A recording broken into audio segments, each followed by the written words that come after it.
शायरी गुमा मैं दोस्त इब्रास है इनायत जलावतन दल बरने वाले मिन्नतवार द्वारा मिन्नतवारन प्रिंसामे असरत संजी अल्लाह नूर गमज़बे शेरागा शबगत दे मिन्नतवारन राज मुस्काने उसामा ज़हीरे अड़े दुनिया को मैं खारान तो शिकारदार हजार मारदार हजार मारदार शम्मे पाके मोहब्बत पछे खारदार हजार मारदार हजार मारदार भूता गए तो पके के कम बे है दुनिया गोती तो जालिमिया जुल्मान बाजारदार हजार मारदार गोती तो जालिमिया जुल्मान बाजारदार हजार मारदार हजार मारदार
तपोती मतलब अच्छा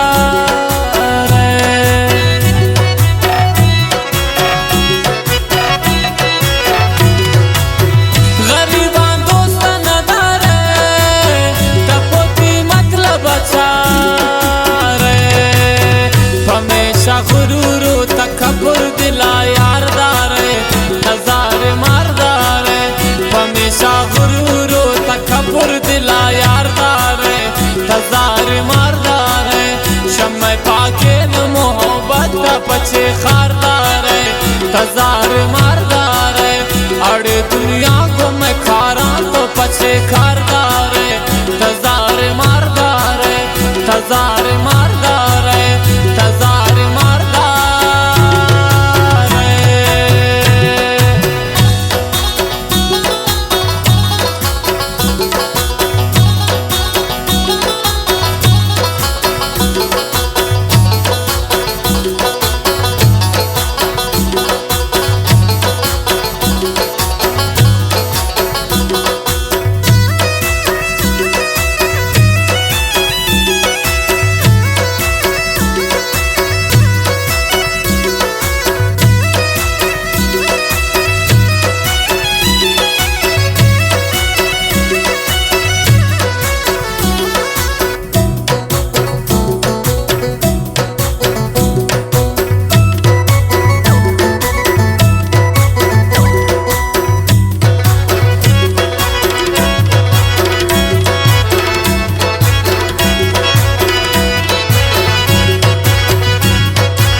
की तो सारदार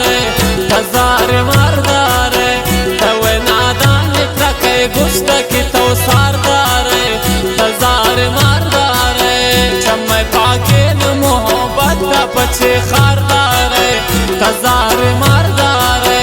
अड़े दुनिया को मैं खारा तो पछे खारदार हजार मारदार हजार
चुबे और ग्रंदया बस तवारदार